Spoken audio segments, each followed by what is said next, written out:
Assalomu alaykum. Bugun bizlar okklyuziya muammolar klassifikatsiyasi haqida gaplashib o'tamiz. Undan oldin bizlar nimani gaplashib o'tishimiz kerak bo'ladi? Bizani o'rab turgan xohlagan jismimiz 3 o'lchamli, ya'ni 3D model deb hisoblanadi. Xohlagan jism, masalan, shu kubikni olaylik. Buni ham 3 ta tekislikka bo'lsak bo'ladi. Bu qanaqa tekislikdir? Yuqorgi pastki yuzasi bu vertikal tekislik bo'yicha, buni engi, to есть o'ng chapga agar bo'lsak, bu transversal tekislik va buni oldin orqa qismiga bo'lsak bo'ladi. Bu sagital tekislik bo'yicha. Demak, xohlagan jismimizni 3 o'lchamli ekan, 3 ta tekislik bo'yicha bo'lsak bo'ladi. Va xuddi shunaqa yuzimiz, yuzjaq sistemasi, okklyuziyamiz ham 3 ta tekislik bo'yicha muammolar mavjud va 3 ta tekislik bo'yicha muammolarni klassifikatsiya qilishimiz kerak bo'lar ekan. Bu degan 3 ta tekisligimiz mavjud. Xo'p, keyin ikki xil turi ham buni mavjud. Bu qanaqa? Lokalizatsiyasi bo'yicha ikki xil turda. Bu biza denta alveolar soha faqat tish qatorimizdagi muammolar bo'lishi mumkin va skeletal yuz jag'imizdagi muammolar bo'lishi mumkin. Yuqori jag'imizda bu nazomaksilar kompleks, pastki jag'imizda pastki jag'imiz suyagi. Bu suyakda joylashgan, o'shaning uchun bu skeletal muammolarga kiradi. Xo'p, mayli. Bugungi videomizda biz faqat denta alveolar soha, ya'ni tish qatorimizda bor muammolarni gaplashib o'tamiz. Uning uchun bizga har doim oralniy, to есть dentalniy rasmni kerak bo'ladi. Tak. Xo'p, bizani denta alveolar sohamizda 3 ta tekislik bo'yicha anomaliyalar mavjud ekan. Ularni ko'rib chiqishimiz kerak. Masalan, sagital tekislik bo'yicha bu engellik klassifikatsiyasi 1-klass, 2-klass, 1-podkast, 2-klass, 2-podkast va 3-klass. 3 ta anomaliya mavjud. Tak, xo'p, transversal tekislik bo'yicha juda ham oson. Kesishgan prikus, crossbite faqat mavjud va vertikal tekislik bo'yicha yoki bizada ochiq prikus bo'lishi mumkin yoki chuqur prikus bo'lishi mumkin. Xo'p, birinchisi sagital tekislikdan boshlaymiz bo'lmasam. Sagital tekislik bizdan nima bilishimiz kerak? Biza ключ okklyuziya, to есть engel ключ okklyuziyani o'ylab topgan olim hisoblanadi. Ключ okklyuziya o'zi nima? Agar ключ okklyuziya 6-tishlarda, birinchi malanlarda mavjud. Agar bizada medial lunch bugori yuqori 6-tishda, pastki jag'da media distal fissurasini o'rtada turgan bo'lsa, bu bizani birinchi klass anomaliya kiradi deb atolamiz. Birinchi klass prikusimiz hisoblanadi. Agar o'sha narsani biz ko'rdik rasmda yoki patsientda ko'rdik, shu malarlar medial lunch bugori pastki jag'da, pastki oltini media distal fissurasini o'rtasida turibdi. Xo'p, va oldingi qismi nima bo'lishi mumkin? Mikrodentiya, makrodentiya, adentiya bo'lishi mumkin yoki protruziya, retruziya bo'lishi mumkin yoki distopiya, retensiya bo'lishi mumkin. Farqi yo'q. Xohlagan anomaliya bu birinchi klass anomaliyaga kiradi. Bunda masalan misolni ko'ramiz.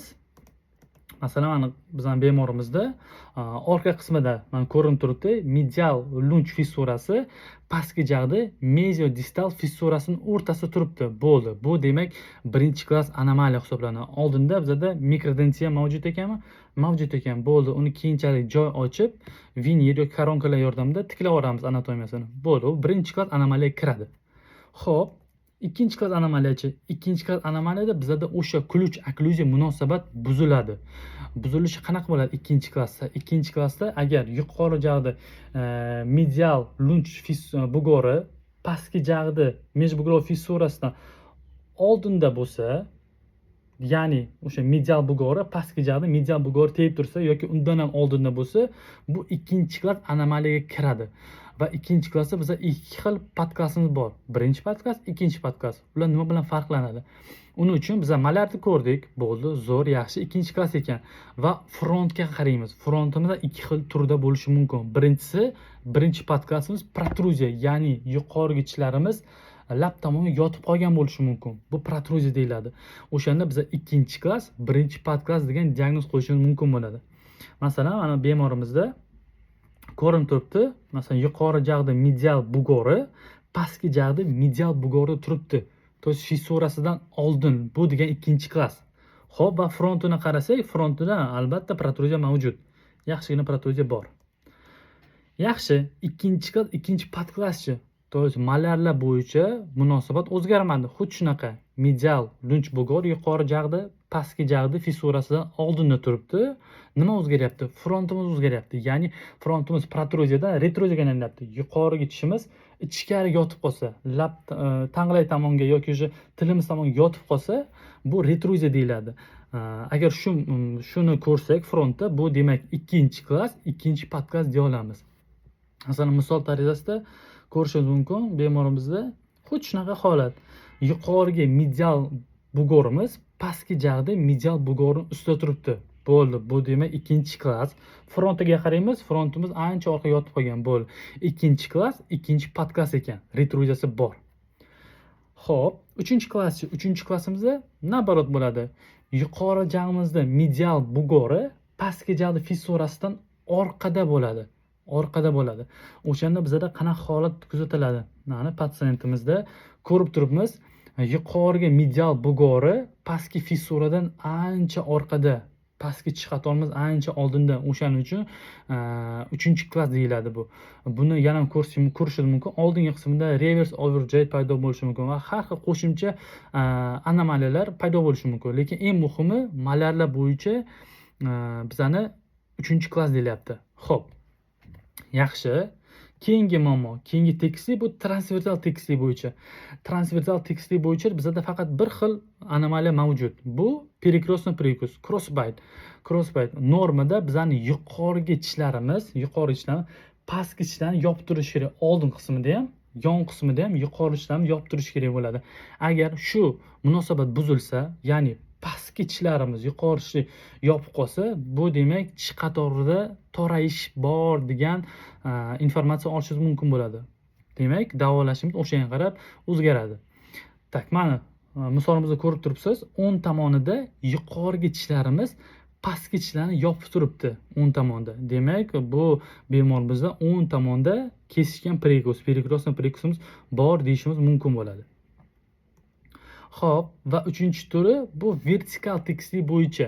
Vertikal tekislik bo'yicha bizda ikki xil muammo bor. Bu ochiq perikus yo chuqur perikus.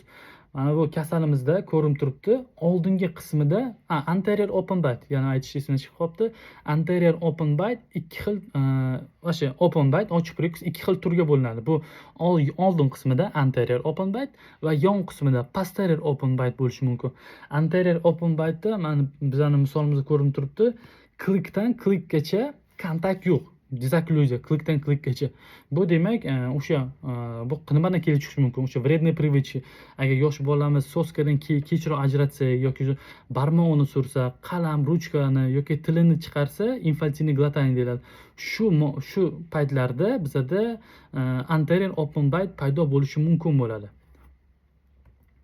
Tak, mana misollar. Va posterior open bite'da bizda oldingi qismida kontakt bo'ladi, yon qismida premolar sohalarida dezokklyuziya bo'ladi. Buni nima hisobiga? Agar biz o'sha konfet so'rsa yoki lujimizni so'radi-yu, bir xil bolalar, o'sha vaqt o'sha bo'shliq paydo bo'lib qoladi va posterior open bite yon qismida dezokklyuziya paydo bo'lib qoladi. Tak, va ikkinchi turi bu chuqur perikus, deep bite. Bunda nima bo'ladi? Bizani yuqorgi tishimiz pastki tishda 3dan 1 qismini yopib turishi kerak bo'ladi. Agar o'sha narsa chuqur ketsa, masalan, pastki tishimizni to'liq yopib qo'ysa, yarimdan ko'pini yopib qo'ysa, bu demak yuqori tish qatorimizda chuqur perikus o'sha anomaliyasi mavjudligini ayta olamiz. Bemorimizda ko'rinib turibdi, pastki tishlari umuman ko'rinmayapti. Bu demak chuqur perikusimiz bor. Xo'p, mana misollar ko'rsak bo'ladi.